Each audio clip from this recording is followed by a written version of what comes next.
Hello నమస్తే.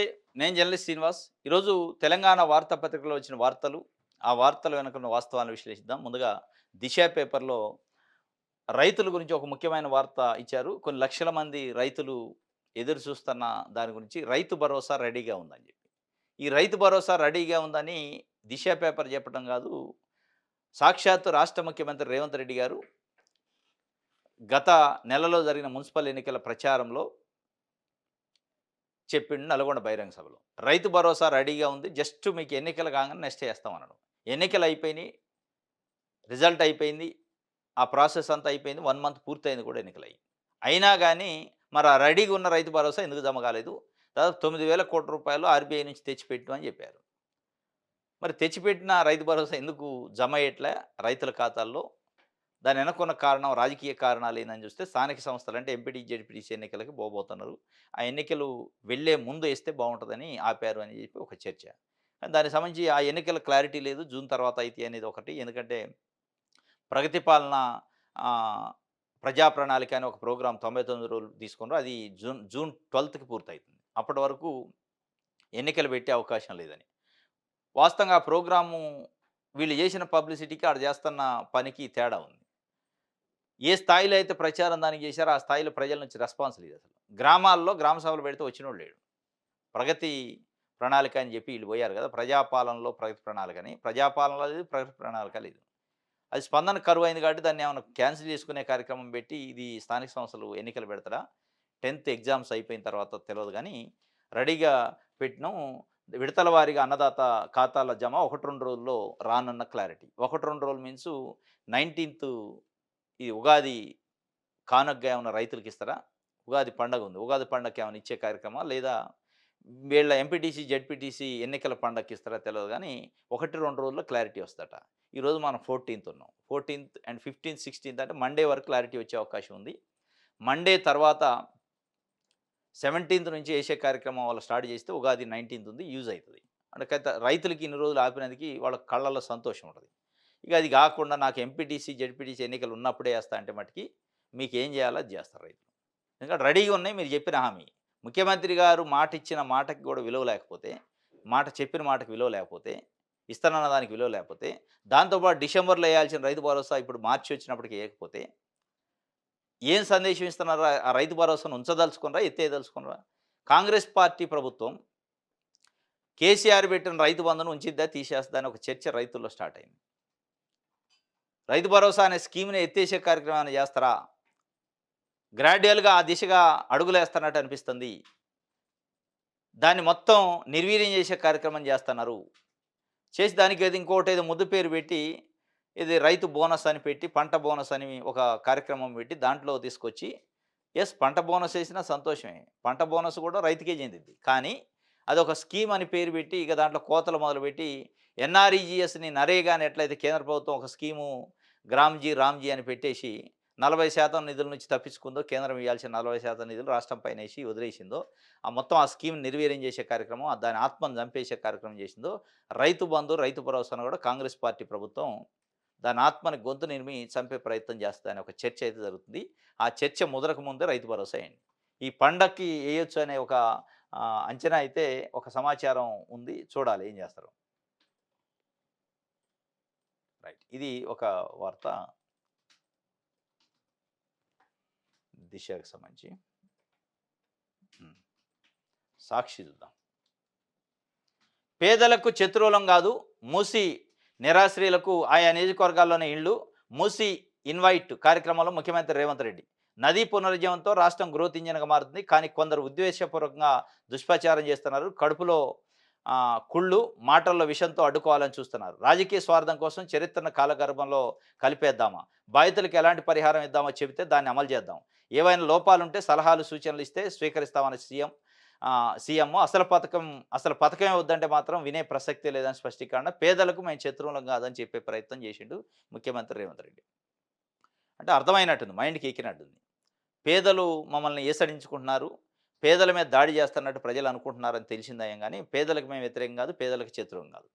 మరి పేదలకి శత్రువులు నేను కాదు అని చెప్పాల్సిన పరిస్థితి సాక్షాత్తు ఒక రాష్ట్ర ముఖ్యమంత్రికొస్తే, ప్రజాపాలన అనరు, పేదల ప్రభుత్వం అనరు, పేదలకే పని చేస్తానని చెప్పారు. మళ్ళా పేదలకు మేము వ్యతిరేకం కాదని చెప్పుకోవాల్సిన పరిస్థితి ఎందుకొచ్చింది? ఒకసారి ఆత్మ పరిశీలన చేసుకోవాలి. హైడ్రా పేరుతోని, లగచర్ల పేరుతోని, నిన్న వెలుగుమాట్ల పేరుతోని, ధన్వాడ పేరుతోని మీరు చేసిన దాడి ఎవరి పైన చేశారు? మీరు కూల్చిన ఇళ్ళు ఎవరియి? మీరు గుంజుకున్న భూమి ఎవరిది? ఎస్టీ, ఎస్సీ, లంబాడ కులానికి సంబంధించిన వ్యక్తుల్ని తీసుకుపోయి జైల్లో పెట్టి 36 రోజుల పాటు ఉంచారు. లగచర్ల మీ కాన్స్టిట్యున్సీలో. పేదలు కాదా వాళ్ళు? ధన్వాడలో రైతుల భూములు గుంజుకోవడానికి పేదలు కాదా వాళ్ళు? వెలుగుమట్టలో మీరు కూల్చిన ఇళ్ళు పేదలు కాదా? పెయిడ్ ఆర్టిస్టులు అనలేదా మీ క్యాబినెట్ మంత్రి? అని చెప్పి మళ్ళీ వాళ్ళే అర్హులని చెప్పి 311 మందికి ప్లాట్లు పంచలేదా? అంటే మీరు అర్హులని ప్లాట్లు పంచారంటే అర్హులే ఇళ్ళు కట్టుకున్నారని. ఆ ఇళ్ళని రెగ్యులరైజ్ చేయకుండా బుల్డోజర్‌లో పెట్టి కూల్చేసిన దాన్ని మళ్ళా ఆ వ్యతిరేకతను మాఫీ చేయడం కోసం వాళ్ళు ఇచ్చినట్టు బిల్డప్ హైడ్రామా చేస్తే, మరి పేదలకు శత్రువు కాకపోతే పేదలకు వ్యతిరేకులు కాకపోతే ఏమైతరు? హైడ్రా పేరుతోని చెరువుల కబ్జాలను విముక్తి చేస్తానంటున్నారు సంతోషమే. ఎక్కడ చేస్తున్నారు? కేవలం పేదలు కబ్జా చేసుకున్న చెరువులు, కుంటలనే తప్ప పెద్దోళ్ళు కబ్జా చేసిన చెరువులు, కుంటలు మీకు రావా? మీ హైడ్రా పరిధిలోకి రావా? వాళ్ళు గుర్తుకు రారా? నిజంగానే పేదల శత్రువులు కాదు అని మీరు మీరు సంజాయిషీ ఇచ్చుకోవాల్సిన పరిస్థితి వస్తే, పేదలను నమ్మించాల్సిన పరిస్థితి వచ్చిందంటే తప్పనిసరిగా 100కు 100% మీరు పేదలపైన దాడి చేస్తారని మీ మనస్సాక్షిగా మీరే చెప్పారు బయటికి. ఎందుకు అంటే మీరు అపోజిషన్‌లో ఉన్నప్పుడు, ఈవెన్ ముఖ్యమంత్రిగా ఇప్పుడున్న రేవంత్ రెడ్డి గారు అపోజిషన్‌లో ఉన్నప్పుడు, ఇప్పుడు మల్లారెడ్డి అని ఉంటాడు మాజీ మంత్రి. ఆయనకు సంబంధించిన కొన్ని వందల ఎకరాల భూములలో కబ్జా చేసిన భూములు కూడా ఉన్నాయి. కబ్జా చేసి చెరువులని, కుంటలు కబ్జా చేసి కాలేజీలు కట్టిండు అని చెప్పి ఆయన ఆధారాలతో సహా ప్రెస్ మీట్ పెట్టిండు రేవంత్ రెడ్డి గారు. మరి పేదల పైన మేము దాడి చేయం, పేదల శత్రుత్వం కాదు, అభివృద్ధి చేస్తున్నాం అంటాం. అక్కడ అభివృద్ధి కాదా? మరి హైడ్రా అక్కడికి ఎందుకు పోదు? హైడ్రా రంగనాథ్ గారికి గాని, హైడ్రాకి గాని, మన ఈయన రేవంత్ రెడ్డికి గాని మల్లారెడ్డి చేసిన కబ్జా కనిపించట్లేదా? మల్లారెడ్డే కాదు, మల్లారెడ్డి లాంటి చాలామంది కబ్జా చేసిన పెద్ద పెద్దోళ్ళ భూములున్నాయి. ఎందుకు కనిపించట్లే? అంటే మీరు ఎవరి కోసం, ఎవరి ఎవరి కబ్జాలు, ఎవరి గుడిసెలు కూల్చడానికి కేవలం పేదలే. పెద్దోళ్ళు చేసిన కబ్జా కిందకి రాదు మీ లెక్కలో అనేది కదా! ఇప్పటికైనా మీ స్ట్రాటజీ మార్చుకోండి. మీ విధానం మార్చుకోండి. కేవలం పేదలనే టార్గెట్ చేస్తుంది కాంగ్రెస్ పార్టీ ప్రభుత్వం అనేది ప్రజల్లోకి వెళ్ళిపోయింది. కాబట్టే మీరు వివరణ ఇచ్చుకోవాల్సొచ్చింది. అది చాలా ఉదాహరణలున్నాయి. ఈ ఉదాహరణలన్నిటి నేపథ్యంలో మీకు మీరే ఈరోజు రియలైజ్ అయ్యి మాట్లాడిన పరిస్థితా? లేదంటే వాళ్ళ పేద ప్రజలను నమ్మించే ప్రయత్నమో తెలవదు గానీ, మేము పేదలకు శత్రువులం గాదు అని చెప్పే ప్రయత్నం రేవంత్ రెడ్డి గారు చేసిండు. కానీ శత్రువుల కిందనే పేదలు చూస్తున్నారు మిమ్మల్ని. ఎందుకంటే మూసీని ప్రక్షాళన చేద్దానో, మూసీని పునరుజ్జీవన కార్యక్రమం చేద్దానో, అభివృద్ధి చేద్దానో ఎవరు అనరు. దాని పేరుతోని కేవలం పేదలనే టార్గెట్ చేసి పేదలను తొలగించే కార్యక్రమం కాదు. అసలు కొంతమంది మేధావులు అడుగుతుంది, ప్రతిపక్షాలు అడుగుతుంది ఏంటంటే మూసీ అసలు ఎంతుంది విస్తీర్ణం? మూసీ బఫర్ జోను అని చెప్పి ఎక్కడి నుంచి మీరు ఎక్కడి వరకు ఎన్ని మీటర్ల బఫర్ జోను? అసలు డీపీఆర్ ఏంటి? అసలు ఆ ప్లాన్ ఆఫ్ యాక్షన్ ఏంటి? ఏది లేకుండా ముందు ఇల్లు కూల్చే కార్యక్రమం ఏంటి? ముందు కొలతలేసి ఇగో ఇక్కడి వరకు మూసీ ఉందని ఒక నిర్ధారణ, దానికి సంబంధించిన డాక్యుమెంటేషను. అసలు మూసీ ఎంత విస్తీర్ణంలో ఉందని మీ దగ్గర ఏమైనా డాక్యుమెంటేషన్ ఉందా? దాన్ని బేస్ చేసుకొని రెవెన్యూ సర్వే యంత్రాంగంతోని కొలిచారా? కొలతలేసి ఇగో ఇక్కడి వరకు వస్తుంది. దీంట్లో బఫర్ జోన్ ఇది, ఫుల్ ట్యాంక్ లెవెల్ ఇది అని చెప్పి ఒక నిర్ధారణే లేదు కదా! డైరెక్ట్ టేబుల్ పెట్టి కూల్చే కార్యక్రమం చేయకుండా చేస్తున్నారు తప్ప ఇది చేయలేదు కదా! చేయాల్సిన పద్ధతి ఏంటి? సపోజ్ మనం ఏదైనా ఒక బ్రిడ్జి కట్టాలి, ఒక భవనం కట్టాలి, ఒక ఆఫీస్ కట్టాలి. ఏం చేస్తాం? అసలు ముందు ఆ కొలతలు ఉండాలిగా. ఎంత విస్తీర్ణం, ఎన్ని చదరపు గజాల్లో కడతాను, దాంట్లో ఏది ఎక్కడ ఉండాలి అనేది ఒక ఒక ఒక ఉండాలి కదా! లేదు ఒక చెరువు దగ్గరకు పోయిండు హైడ్రా రంగనాథ్ గారు. చెరువును కబ్జా చేశారని తెలిసింది. అసలు చెరువు ఉండాల్సింది ఎంత? 1955 రెవెన్యూ రికార్డుల ప్రకారం ఎంత విస్తీర్ణంలో చెరువు ఉండాలి? ఇప్పుడు ఎంత ఉందని కొలతలేసారా ఎప్పుడన్నా? డైరెక్ట్ పోతాం బుల్డోజర్ పెట్టి కొలుస్తాం. కాబట్టి మీరు చేయాల్సిన ఆ విధానం ప్రాసెస్‌లో చేయట్లేదు కాబట్టి, డైరెక్ట్‌గా కూల్చడమే ధ్యేయంగా పోతారు తప్ప దాని అసలు నిజాలను బయటికి తీసే కార్యక్రమం చేయట్లేదు కాబట్టి, పేద ప్రజల శత్రువు అనే అనుకుంటారు పేద ప్రజలు. అనుకోకపోతే ఏమనుకుంటారు? ఇది ఒక వార్త వారు చెప్తున్నది. విజయక్రాంతి చూద్దాం. మంచి పనికి అడ్డుపడకండి, పేదలు మాకు శత్రువులు కాదు. మంచి పనికి ఎవరు అడ్డుపడరు. మంచి పని చేస్తుంటే అడ్డు ఎందుకు పడతారు? ఆ మంచి పని మంచిగా చేయాలి. ఆ మంచి పని చేయడానికి కూడా ఒక ప్రాసెస్ ఉంటుంది. కానీ మంచి పనిని చెడు రూపంలో చేస్తాను మీరు. అది పని చేయడానికి చేసినట్టు, అది పేద ప్రజల పైన దాడి జరుగుతున్నట్టుంది. మీరు చేసేది ఒక మంచి పని అని అనుకోవచ్చు, మంచి పని కోసం చేయొచ్చు, కానీ ప్రాసెస్ పోతుంది. ఆ ప్రాసెస్‌లో ప్రణాళిక గాని, ఆ చిత్తశుద్ధి గాని లోపించింది. సమ్మె హారన్ మోగింది. ఆర్టీసీ కార్మిక శాఖ అధికారులకు నోటీసులు ఇచ్చిన జేఏసీ ఉద్యోగులను ప్రభుత్వంలో విలీనం చేయాలి. ట్రేడ్ యూనియన్‌లకు ఎన్నికలు నిర్వహించాలి. ఎలక్ట్రిక్ బస్సులను ప్రభుత్వమే కొనుగోలు చేయాలి. కొనుగోలు చేసి ఇవ్వాలి. ఆర్టీసీ జేఏసీ నేతల డిమాండు. నిన్న ఆర్టీసీ జేఏసీ నాయకులు ఆర్టీసీ యాజమాన్యానికి, కార్మిక శాఖకి నోటీసులు ఇచ్చారు. 14 రోజుల కాల పరిమితితోని వాళ్ళ డిమాండ్లు పరిష్కరించకపోతే డైరెక్ట్ సమ్మెకు పోతామని. నాకు తెలిసి మార్చి చివరి వారంలో సమ్మె సైరన్ మోగే అవకాశమే కనిపిస్తుంది. ఎందుకంటే ప్రభుత్వం అసలు ఆ దిశగా చర్యలు తీసుకోవట్లే. చర్చలు గాని, ప్రతిపక్షంలో ఉన్నప్పుడు వీళ్ళు మాట్లాడిన మాటలు గాని, ఆర్టీసీ కోసం ఇప్పుడు ఎలక్ట్రిక్ బస్సులు కొనుగోలు చేస్తాను. ఏదో ఒక ప్రైవేట్ కంపెనీకి ఇచ్చి కొనుగోలు చేస్తాను.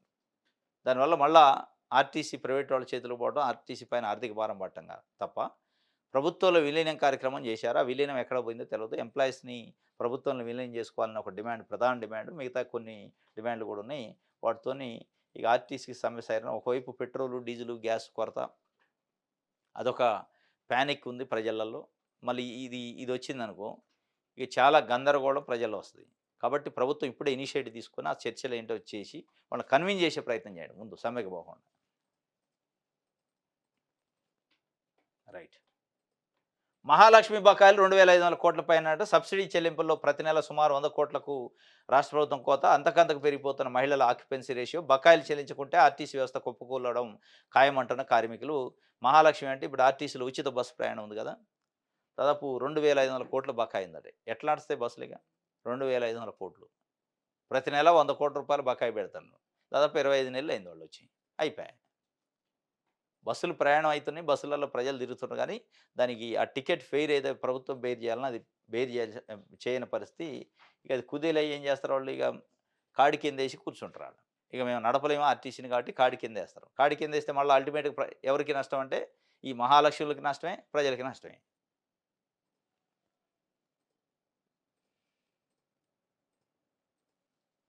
రైట్. వెలుగు paper.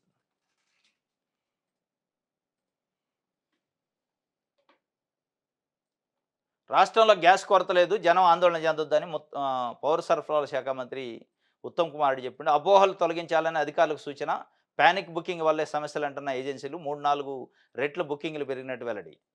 Civil supply department, civil supply minister చెప్తుంటే గ్యాస్ కొరత లేదు, ఆందోళన చెందొద్దు.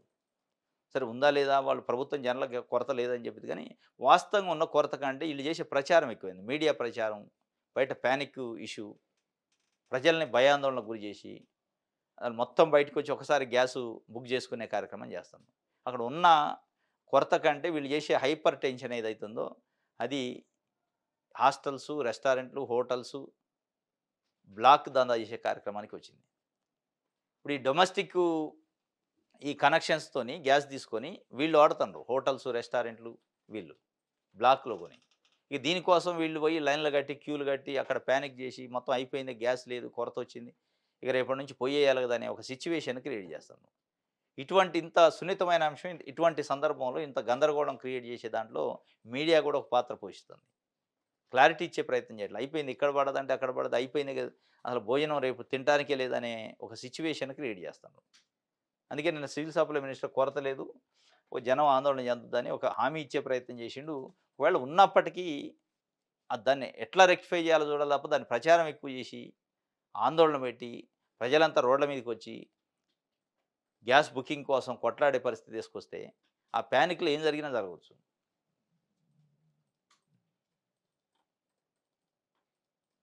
రైట్.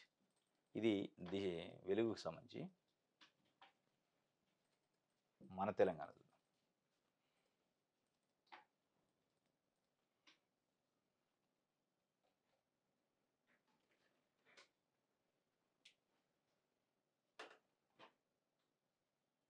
విద్యార్థులకు చేప భోజనం అట. వారానికి ఒకరోజు మధ్యాహ్న భోజనంలో వడ్డన పిల్లలకు పౌష్టికాహారాన్ని అందించాలని ప్రణాళికలు త్వరలోనే అమల్లోకి వచ్చే అవకాశం. సీఎం రేవంత్తో మత్స్య పశుసంవర్ధక శాఖ మంత్రి వాకిటి శ్రీహరి చర్చలు. మత్స్యకారులకు పిల్లలకు మేలు జరుగుతుందని ప్రభుత్వం ఆశాభావం. మంచినే ఉంది, మేలు జరిగిద్ది. చేప భోజనం పెట్టినా, చికెన్ భోజనం పెట్టినా మంచిదేలే కానీ, ఆ పెట్టే భోజనంలో అది ఏమంటారు, కల్తీ కాకుండా చూడండి. ఇప్పటికే గురుకులాల్లో social welfare, BC welfare, tribal welfare గురుకులాల్లో పిల్లలు కొన్ని వందల మంది ఈ ఆహారం వికటించి, డ్రింకింగ్ వాటర్ వికటించి హాస్పిటల్ పాలయ్యి కొంతమంది చనిపోయినోళ్ళు కూడా ఉన్నారు. ముందు అది చూడండి. చేప పెడతారా, చికెన్ పెడతారా, మటన్ పెడతారా సెకండరీ గానీ, పెడితే పెట్టండి, పెట్టాల్సిందే గుడ్డు అది గానీ, ఆ పెట్టే దాంట్లో కొద్దిగా హైజీనిక్ మెయింటైన్ చేసి, శుభ్రం మెయింటైన్ చేసి పెడితే బావుంటది. ఇక మంది కాదు కదా! మంది పిల్లలు కదా! అని అక్కడున్న వార్డెన్స్, టీచర్సు, ఆ ప్రిన్సిపల్స్ కూడా మన పిల్లలు కాదుగా మంది పిల్లలు అనే కార్యక్రమం. ఇక అది దానికి మినిమమ్ గూడా ఆ శుభ్రత లేకుండా చేసి హైజీనిక్ లేకుండా చేయటం వల్ల ఈ ఇబ్బందులొస్తున్నాయి. చేప పెడతారట విద్యార్థులకి మధ్యాహ్న భోజనంలో వారంలో ఒక రోజు.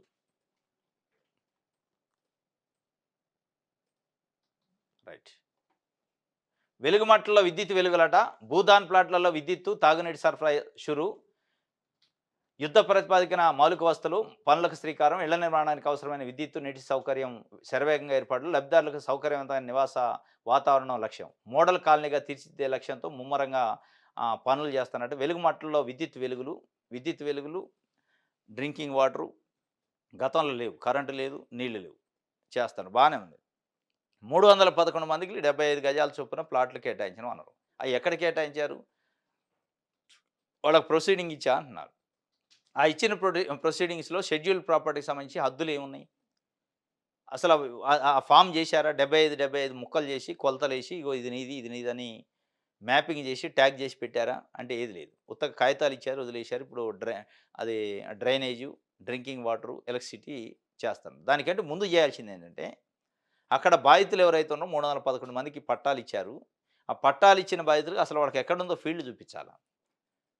ఇక ఫీల్డ్ చూపించకుండా మీరు ఇదే డ్రాగన్ చేసి మళ్ళీ గవర్నమెంట్ మారిందానికి కూడా ఇట్లనే ఇదైతుంది, అదైతుందని చెప్తే మళ్ళా వాళ్ళది అదే సమస్య అయింది. ఇప్పటికే మీరు ప్రభుత్వం చేసింది చాలా పెద్ద తప్పు అనేది ప్రజల్లో ఉంది. కట్టి నీళ్ళను కూల్చడం ఏంటి?